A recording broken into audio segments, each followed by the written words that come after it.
नमस्कार। कभी कभी ऐसा होता है ना कि हम एक डील को क्लोज करने के बिल्कुल करीब होते हैं और तभी क्लाइंट एक लाइन बोलता है, मेरे सीए मना कर रहे हैं। बस वहीं पर सारी बात रुक जाती है।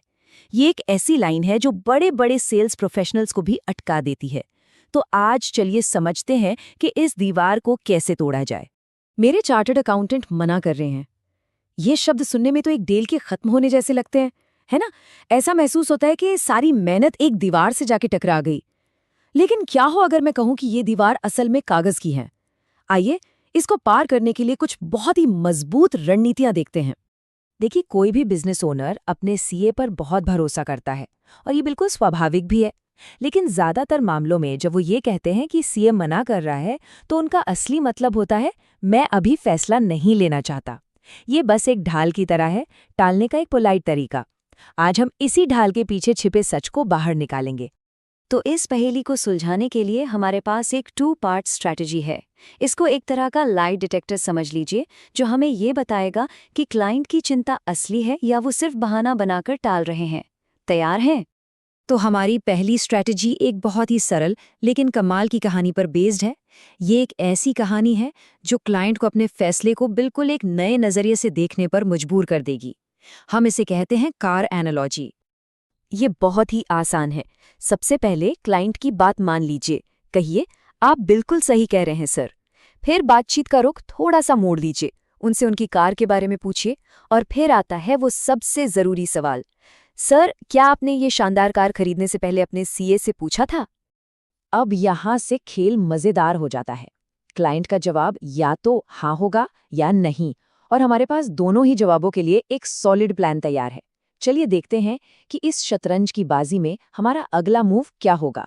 अच्छा, तो अगर वो नहीं कहते हैं, तो हमारा अगला सवाल ये होगा, सर आपने अपनी पसंद की कार लेने के लिए तो सीए से नहीं पूछा, तो फिर ये तो परिवार के भविष्य का सवाल है जो कार से कहीं ज्यादा जरूरी है, इसके लिए क्यों? और मान लीजिए अगर वो कहते हैं हाँ, तब हम पूछेंगे, अच्छा तो आपके सीए ने ये सलाह क्यों नहीं दी कि आप कोई सस्ती कार ले लेते ताकि बिजनेस के लिए कुछ पैसे बच जाते?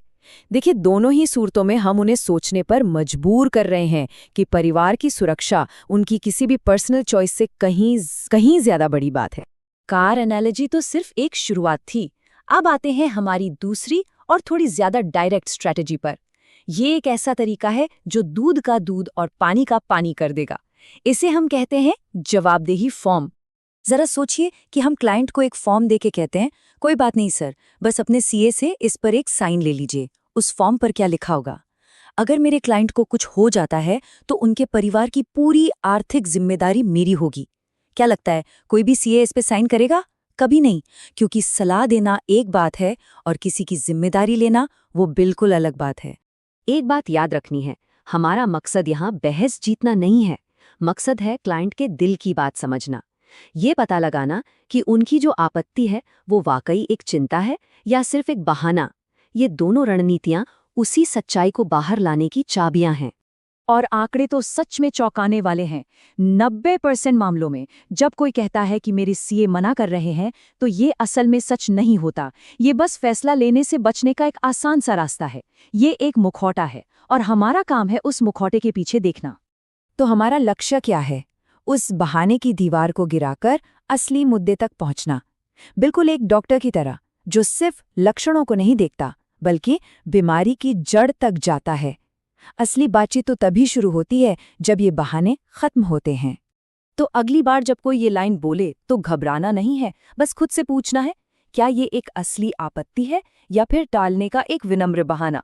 इन तरीकों का इस्तेमाल कीजिए और इससे न सिर्फ एक डील पक्की होगी बल्कि क्लाइंट का भरोसा भी जीता जा सकेगा।